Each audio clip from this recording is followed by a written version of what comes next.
In this video, I talk with Charmaine, a TPC alumni, which means she was accepted into medical school. We're very proud of her. She's a non-traditional student who came to us after not having the best go around the first time when taking the MCAT and applying to medical school, but she's a true success story. We're super proud of her. And now we discuss how she could get ready for medical school after getting that acceptance. Hope you enjoy. Okay, so you're starting in early to mid July. Yeah. Right? What did you say your start date was? July 12th is orientation. Okay. And class is the 23rd of July. Got it. Okay. So what are some of your concerns that you wanted to go over for starting medical school? I think it's more of like what you wish you knew when you started. Like I luckily have gotten onto like a student, like a KCU, like Slack, excuse me. Oh, nice. So like things are being circulated in like the Facebook page and, some information that people are saying. I'm just like, oh, I've never even heard of this. Like even like what? Let me pull it up. I definitely. Because there's definitely certain things that will be school specific, like certain classes and things like that. But in general, it's all the same when it comes to like the path of studying for boards and third year rotations and. Yeah. Are you an 18-month preclinical or 2 years? Do you know? Maybe not. It's fine. It's like some schools are going only a year and a half of like classes, and then you're already working in the hospital. Oh.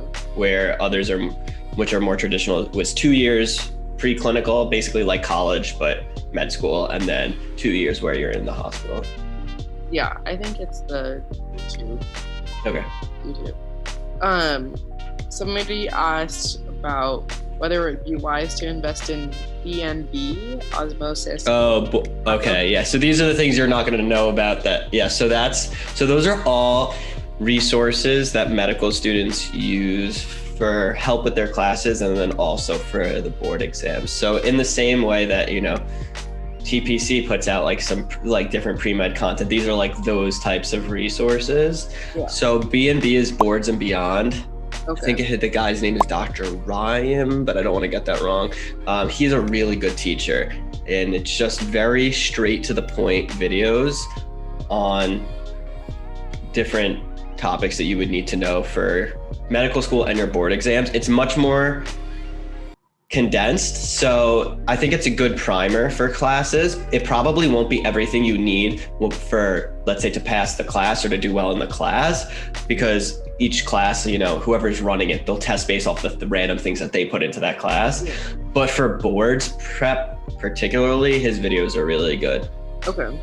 And then Osmosis is like another company, does similar stuff. I think they have good production quality, more nice content, but his is more like on a PowerPoint presentation. He's drawing things out, but you could tell he has just insane experience teaching. And so even though it's not as nice in terms of quality, probably I think his actual teaching is a lot better. Somebody mentioned Amboss. Amboss is, yes. These are all just like basically the different companies that, so Amboss is like UWorld, but they're really making a strong push because their resource goes a little bit beyond what UWorld is, where not only do you get the questions, but it almost is like a textbook in it as well, where an online textbook where after you get the question, UWorld has like answer explanations below. They have that, but then it's also like you can click on it and it'll bring you to a page where it's like more in-depth info on that topic, and you could search. It's a lot better with search functionality and stuff like that. I don't think you need most of these resources right away. Yeah. I think the reality is you just need to do well in your classes, which are going to teach a lot of this content anyway. And it also depends how your classes test. Like some medical schools will actually test like by giving board style questions. That's not common though. If they did, then I would say, yeah, you might as well get this super early and start doing those questions from the beginning. But in general, you could just use the same study strategies where you're going to be doing Anki with your classes and making flashcards based on what they want you to know. Yeah. But these will be resources that you use at some point, like Boards and Beyond, I'm sure. Amboss you'll definitely use UWorld for the boards, but a lot of people, if they try to do both Amboss and UWorld if they aren't start early enough. Honestly, I mean, I really enjoyed the first 2 years in medical school. Like until boards prep, I don't think it's extremely stressful. Are you pass fail? Or are you graded? I think we're graded for the first 2 years. Right. So graded makes it a little bit more stressful. So for that, I mean, I didn't know about Anki and doing that type of studying until a little bit into medical school. I think if I would have been doing that for anatomy, I would have had a lot easier time memorizing everything. So that was helpful. In terms of like things I knew going into medical school, you do have time to do other things, so take advantage of it. Don't like make yourself feel like you have to get 100 on every test. Like you don't. Once you get to medical school, like I'm not saying you shouldn't always try your best, but if you're even around the average, like that's great. You're in the average of a medical student, which is already the top whatever percent in the country when it comes to academics. A lot of students, like even for me, it was a hit on my ego where I wasn't doing the absolute top of the class when I got to medical school. And like, you have to realize like, that's totally fine. It doesn't matter. As long as you're trying your best, you're learning enough information where you, when you're eventually seeing patients, you're not going in and not knowing what you're doing or talking about. And there's a lot of like non-tangibles that are away from academics when you're seeing patients, that some people, you could be the best academic person ever, but if you can't speak to a patient or comfort someone, they might actually think you're a worse doctor, even if you know everything in the world. So I think not being too hard on yourself in terms of grades, but definitely starting out with the right study strategies and being consistent every day is a good way to go, because in terms of medical school, you're like, it's not, you can't really get by. I mean, some people will do it, but I don't recommend it, especially if it's graded, by doing the classic, I'm going to cram for this exam a week out. You have to basically assume there's always an exam. Like you're studying for a quiz at the end of every week is how I like to say it. And so as long as you're like ready for that, for that Friday, you've learned most of the stuff for that week, then you're fine and you can enjoy your weekends. And even sometimes like Thursday night or Friday, like don't burn yourself out, especially too early on. Yeah, definitely practical wise. What about like I know the terminology will probably be a big hurdle. Any tips on like, so even just, in conversation, like a friend was like, oh, I had like this condition when I went, are there any tips on like understanding some of those terms like right off the bat? So I'm like, oh. I think a lot of, and this is something I started doing that really helped, that you don't even think about at first, is when you're restudying stuff, a lot of times you'll understand most of it because of the context. So you'll skip over definitions of words that you actually don't know because you know most of it. But like if there's a word when you're studying that you don't know, I tried to start to make this a habit, which I didn't originally. And I realized, this is actually really helpful. And over time, it makes a big difference, even though if it doesn't seem like it. Just look up the definition every time you see a word you don't know. There have been times where I went like 3 years like not ever looking up the definition of one. I'm like, if I just realized it actually meant this, it would have made everything so much easier. But I just like skipped over it because of the context clues. I was able to pretty much figure out what everything meant.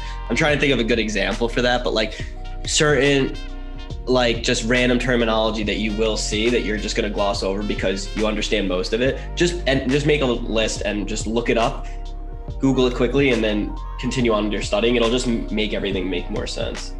Yeah. But you'll also start to learn a bit. Like the first year, I'd say the first 6 months of med school, you're not going to be learning like pathophysiology mostly. It's going to be like the basics, probably histology, anatomy, stuff like that. So you're not going to need to know like terms of all these random diseases and stuff yet. Yeah. You'll get there. I just know there's like some like little rumors, like when I don't understand things, I'm like, wait. Yeah, just look it up. No, I don't think anyone expects you to know anything. Yeah. When you get there, like people don't even expect you to know stuff until I would say you're really expected to know stuff after your intern year of residency. Okay. Like until then, you're still a student learning, and so as long as you're giving an effort, you're doing what you're supposed to be doing. Yeah. Any advice on like making relationships with professors or yeah, it's PAs? yeah, it's different in medical school than undergrad. It like I wouldn't say office hours are as common, but some professors will do them or be open to meeting with students. So if there's certain classes you feel like you're struggling with, I would definitely try and make that effort, which will help you also make a relationship with the professor. Definitely use upperclassmen as the best resource, like always, just because they know the intricacies of that specific school. And so it sounds like well, the person you're rooming with, she didn't go to med school there, right? She just matched. No, but I do have a friend, she's going into 4th year. Okay, so she'll probably know everything. Like that's like, those are the people to depend on the most. It's just because they know like, oh, this class, you need to do this for studying, because all the questions come from what the professor says, not actually the lecture slides. So you need to make sure you have the notes of what they're saying. Like, and those are the intricacies you'll only know on a school basis. I wouldn't worry so much about, it's good to make relationships with the professors, but those are not the people you'll get like letters of rec from for residency generally. A good way, if you're interested in a specific field, is to making relationships earlier on in medical school when you're not rotating yet, would be to do research and ask if they need help for research. So that's the best way that I've found for students to make relationships within a field that they want in medical school, because most doctors aren't even teaching all your classes. It's a lot of the times PhDs at the school that are specific to that topic. And a lot of times it's doctors, especially when you get into the systems classes like home and cardio. But when you're doing, like, our anatomy class was taught by an anatomy PhD, not. So, but it varies. But I wouldn't worry about that, at least from a letters of rec purpose. If you want to make relationships out, just the basic networking stuff that you've already done millions of times. Okay. We just got matched with like a big or whatever. Mm-hmm. For second year, so she's already like reached out and was like, I had a really good big, so I'm gonna try and be a really good big. All right, that's nice. Yeah, that's good. But who do like letters of rec for residency come from? It's gonna come from so for example, I'm going through it right now. So I just rotated within PM&R, which is the field I'll likely be applying into, or like 99.9% applying into.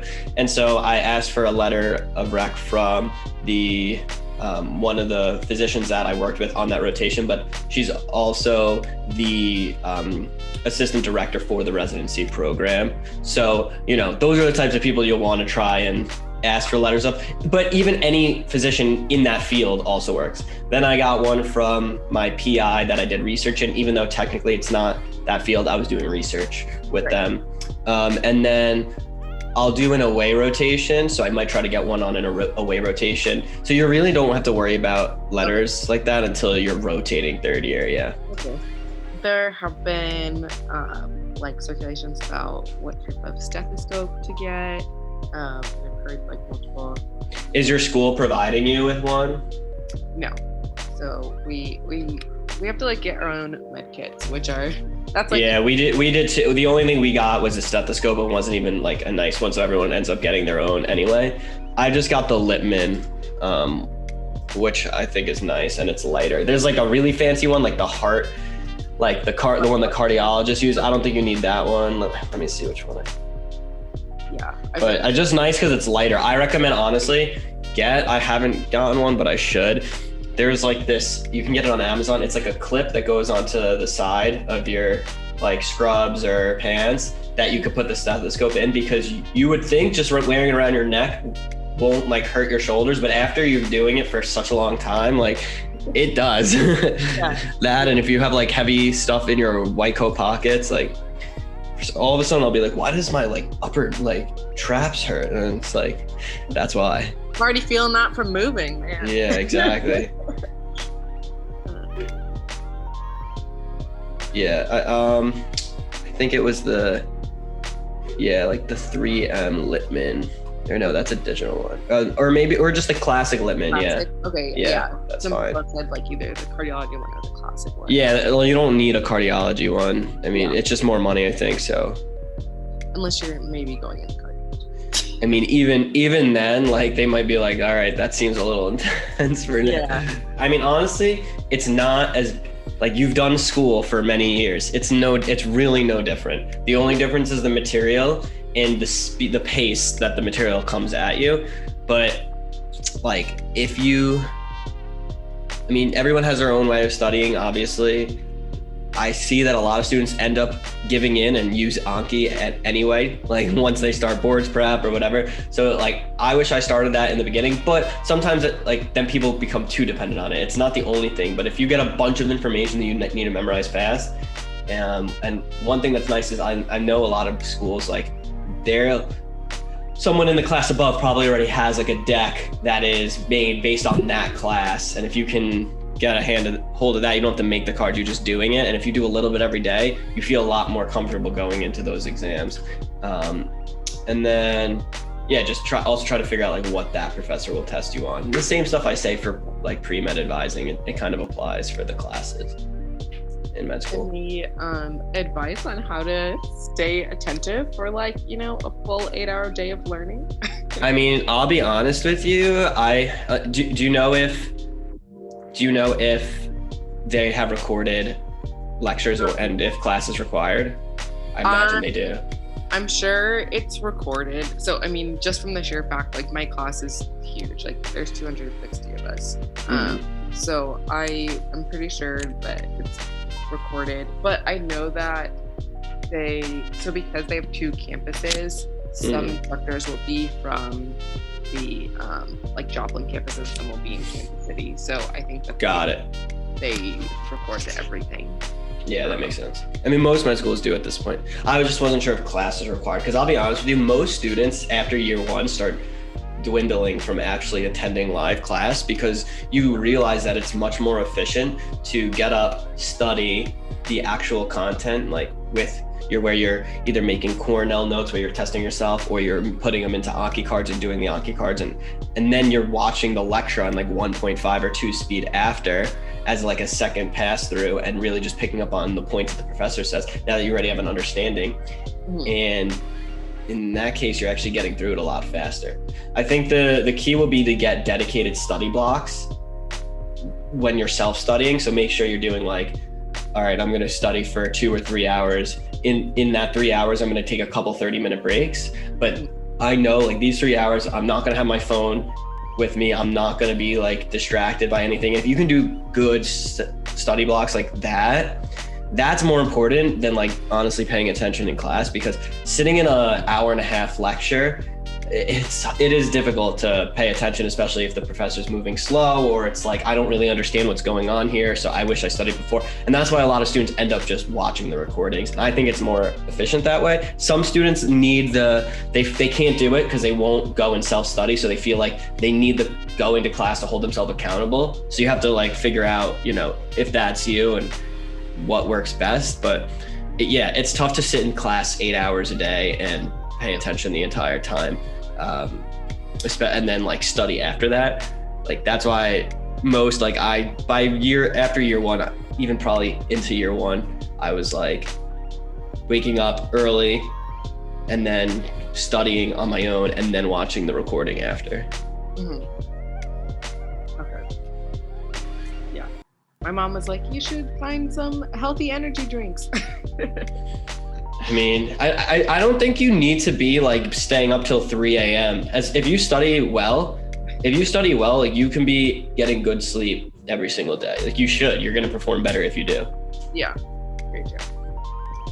Are there any recommendations of like national clubs, organizations that I should get involved in? I know that there is in Missouri like a association of like medical students. Like AMA? No, it's like specifically for Missouri. Got it. I would get involved in whatever you're interested in. If there's any particular specialty you're interested in, you can get involved in that club or those professional societies. But other than that, just do what you're interested in. Usually, I'm sure your school will have some sort of potential like volunteer. Like our school, we did, like we would work the free clinic every so often, things like that you can get involved in, which is always good. It's not like I wouldn't put too much thought into it. I always tell students, just do the extracurriculars that you enjoy. Don't like do it just to say you did it. Okay. Yeah. I know that like, I don't know, residencies are starting to get more competitive in general. It depends. What do you know what you want to go into? I want to go into peds. I mean, peds is one of the less competitive specialties. So as long as you're doing well, you pass your boards, people like you within peds, like your peds program, it's more important honestly than getting a 230 versus a 235 on the step 1 exam, is that people enjoy working with you and know that you're good with patients on a personal level versus 5 points on one exam. Doesn't mean that academics aren't important, but like at that level, I wouldn't be like too concerned that you have to be in one extra club to get into the residency. Just hit the ground running when it comes to studying, because you don't want to get behind. As long as you stay like ahead of the game, or at the very least like even, you're going to be fine. Really, the students that you see that potentially are like failing out, they're letting it happen to themselves most of the time. They're, haven't been to a class or looked at the last 8 lectures and then go in and try to take a test, or, maybe external circumstances that happened, which is not always their fault, but which requires a leave of absence or something like that. But as long as you're staying up to date with your work, you're studying, you're putting in the effort, you're studying properly, you're going to be okay. Yeah. I'm not too worried, but I don't know, it like hasn't hit me yet, yeah, once it starts, it'll be going fast and you'll be in it. You're gonna feel like, how did that happen so fast? And we're already like in the midst of taking our first exam. But yeah, so I'm kind of excited that the orientation is a little bit longer than usual. Like it's a week and a half, but I think it's also like to get to know. Yeah, that'll be good to just get the lay of the land. And yeah. So and yeah, I hear exactly what you mean about seeing people just not, the effort has to be there. And I think my perspective of seeing it in my students when I work with them and their struggles, or their potential burnout too, I'm just gonna come in realistic. Like one of the things I've been mentally preparing myself is like, yes, you will fail a test or a few, like that is completely and utterly normal. But don't let it become a habit. Like don't let it keep you down either. I would say I would find out about your school's like failing policy with tests. Like ours had a very specific one where it was like, if you failed a certain number of tests, then they would want you to extend over an extra year, and you would take less classes per. I don't necessarily think I think it's good to prepare yourself, like it might happen, but I don't necessarily think it has to happen or it will happen. If you're studying well and things are going well, you're working hard, I don't necessarily think that, like anatomy. Anatomy is one of the, you've TA'd anatomy, that's one of the harder classes. So hopefully that goes well. I'm sure what you did in anatomy undergrad is different than medical school, but you already have a better background than a lot of the students that'll be there. And then, obviously some tests are just really hard and it might not go your way, but I think you have all the tools to do well. Yeah. Really fine. Cool. Is there anything else that I can help you with that you're concerned about that?